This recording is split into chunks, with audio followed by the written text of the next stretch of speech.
नमस्कार दोस्तों, मैं आपका दोस्त बजरंग प्रजापति एक बार फिर से आपके सामने उपस्थित हूं।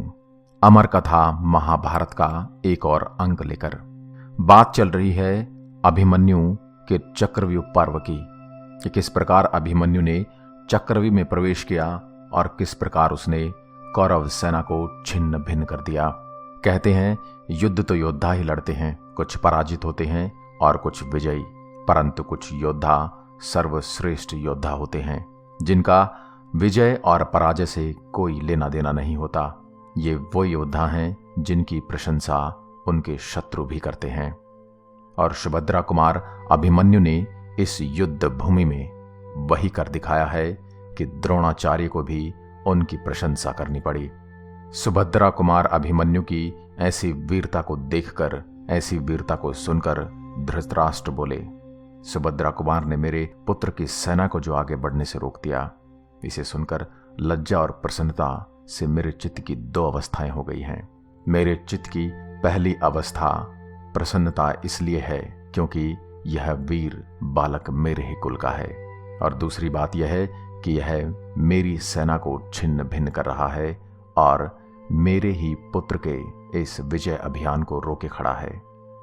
हे संजय, जैसे कार्तिकेय ने असुरों के साथ रण क्रीड़ा की थी, उसी प्रकार अभिमन्यु ने जो युद्ध खेल किया है वह सब मुझे विस्तार से कहो। संजय ने कहा, महाराज, मैं अत्यंत खेद के साथ आपको उस अत्यंत भयंकर नरसंहार का वृतांत बता रहा हूं जिसके लिए एक वीर का बहुत से महारथियों के साथ तुमुल युद्ध हुआ था। अभिमन्यु युद्ध के लिए उत्साह से भरा था। वह रथ पर बैठकर आपके उत्साह भरे शत्रु दमन समस्त रथरोहियों पर बाणों की वर्षा कर रहा था। द्रोण, कर्ण, कृप, अश्वत्थामा, भोजवंशी कृतवर्मा, बृहद्वल, दुर्योधन, भूरिश्रवा, महाबली शकुनी, अनेकानेक नरेश राजकुमार तथा उनकी विविध प्रकार की सेनाओं पर अभिमन्यु अलात चक्र की भांति चारों ओर घूमकर बाणों का प्रहार कर रहा था। प्रतापी एवं तेजस्वी वीर सुभद्रा कुमार अपने दिव्यास्त्रों द्वारा शत्रुओं का नाश करता हुआ संपूर्ण दिशाओं में दृष्टिगोचर हो रहा था। अमित तेजस्वी अभिमन्यु का वह चरित्र देखकर आपके सहस्रों सैनिक भय से कांपने लगे। तदनंतर परम बुद्धिमान और प्रतापी वीर द्रोणाचार्य के नेत्र हर्ष से खिल उठे।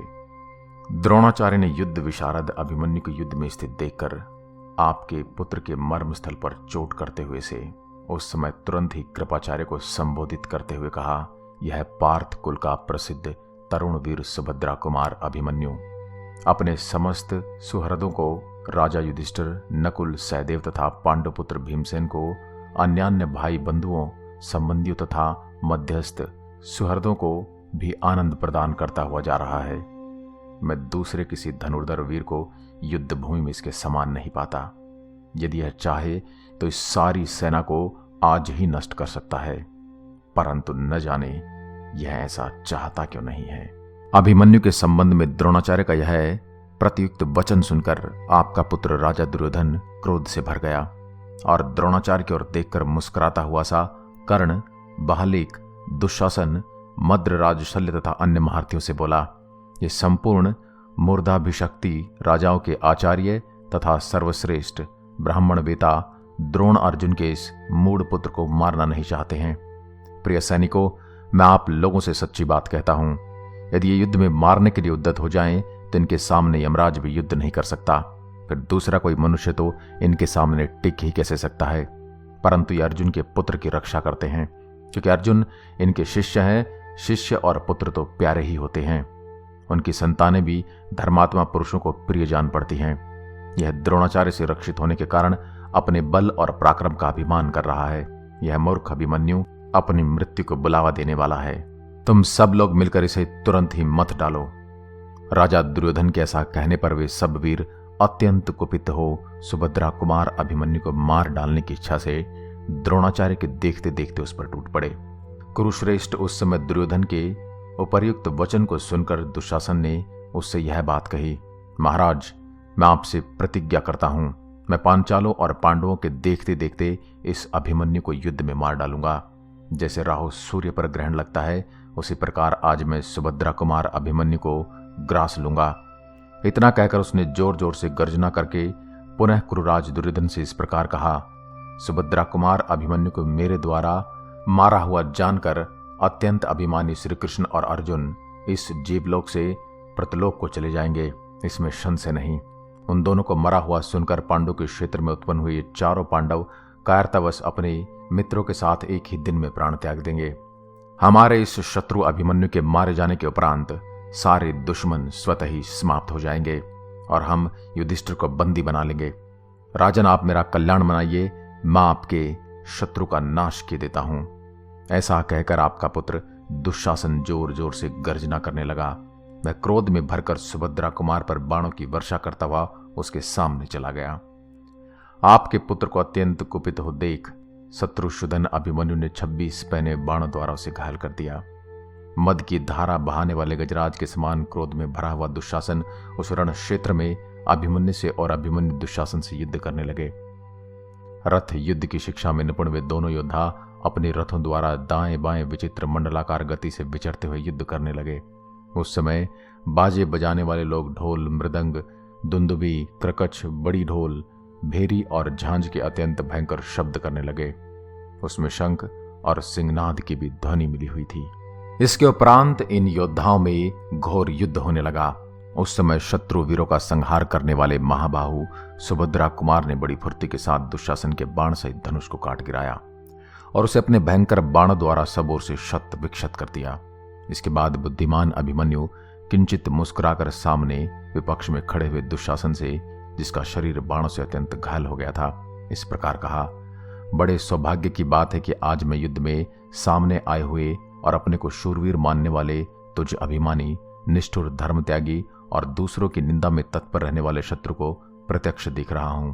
ओ मूर्ख, तूने द्यूत कीड़ा में विजय पाने से उन्मुक्त होकर सभा में राजा धृतराष्ट्र के सुनते हुए जो अपने निष्ठुर वचनों द्वारा धर्मराज युधिष्ठिर को कुपित किया था और शकुनी के आत्मबल जो में छल कपट का आश्रय लेकर जो भीमसेन के प्रति बहुत सी अंट संट बातें कही थी, इससे उन महात्मा धर्मराज को जो क्रोध हुआ उसी का यह फल है कि तुझे यह दुर्दिन प्राप्त हुआ।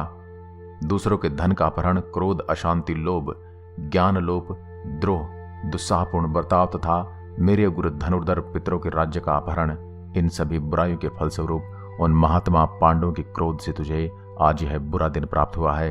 हे दुर्मते, तू अपने उस अधर्म का भयंकर फल प्राप्त कर। आज मैं सारी सेनाओं को देखते देखते अपने बाण द्वारा तुझे दंड दूंगा। आज मैं युद्ध में उन महात्मा पितरों के उस क्रोध का बदला चुकाकर उऋण हो जाऊंगा। कुरुकुल कलंक, आज रोष में भरी हुई माता कृष्णा तथा पिततुल्यताओं भीमसेन का अभिष्ट मनोरथ पूर्ण करके इस युद्ध में उनके ऋण से उऋण हो जाऊंगा। यदि तू युद्ध छोड़कर भाग नहीं जाएगा तो आज मेरे हाथ से जीवित नहीं छूटेगा। ऐसा कहकर शूरवीरों का नाश करने वाले महाबाहु अभिमन्यु ने काल, अग्नि और वायु के समान तेजस्वी बाण का संधान किया जो दुशासन के प्राण लेने में समर्थ था। वह बाण तुरंत ही उसके वक्षस्थल पर पहुंचकर उसके गले की हंसली को विदीर्ण करता हुआ पंख सहित भीतर घुस गया, मानो कोई सर्प बांबी में समा गया हो। तत्पश्चात अभिमन्यु ने दुशासन को 25 बाण और मारे। धनुष को कान तक खींचकर चलाए हुए बाणों द्वारा, जिनका स्पर्श अग्नि के समान दाहक था, गहरी चोट खाकर दुशासन व्यथित हो उठा और रथ में बैठा का बैठा रह गया। महाराज, उस समय उसे भारी मूर्छा आ गई। तब अभिमन्यु के बाणों से पीड़ित एवं अचेत हुए दुशासन को सारथी बड़ी उतावली के साथ युद्ध स्थल से बाहर हटा ले गया। उस समय पांडव, पांचों द्रौपदी कुमार, राजा विराट, पांचाल और केकय दुशासन को पराजित हुआ देख जोर जोर से सिंहनाद करने लगे। पांडवों के सैनिक वहां हर्ष में भरकर नाना प्रकार के सभी रणवाद्य बजाने लगे और मुस्कुराते हुए से सुभद्रा कुमार का पराक्रम देखने लगे। घमंड में भरे हुए अपने कट्टर शत्रु को पराजित हुआ देख अपनी ध्वजाओं के अग्रभाग में धर्म, वायु, इंद्र और अश्विनी कुमारों की प्रतिमा धारण करने वाले महारथी द्रौपदी कुमार, सात्यकी, चेकितान, दृष्टद्युम्न, शिखंडी, केकय राजकुमार, दृष्टकेतु, मत्स्य, पांचाल, संजय तथा युधिष्ठिर आदि पांडव बड़े हर्ष के साथ सिंहनाद करने लगे। द्रोणाचार्य के व्यू को भेदन की इच्छा से उस पर टूट पड़े।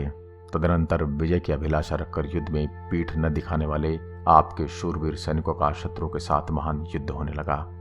नमस्कार दोस्तों, अगली वीडियो में आपको बताऊंगा कि किस प्रकार दुशासन को युद्ध में पराजित करने के बाद दुर्योधन ने कर्ण को युद्ध करने के लिए भेजा और इस युद्ध का क्या परिणाम हुआ, अगली वीडियो में। तब तक के लिए नमस्कार, जय हिंद, जय भारत।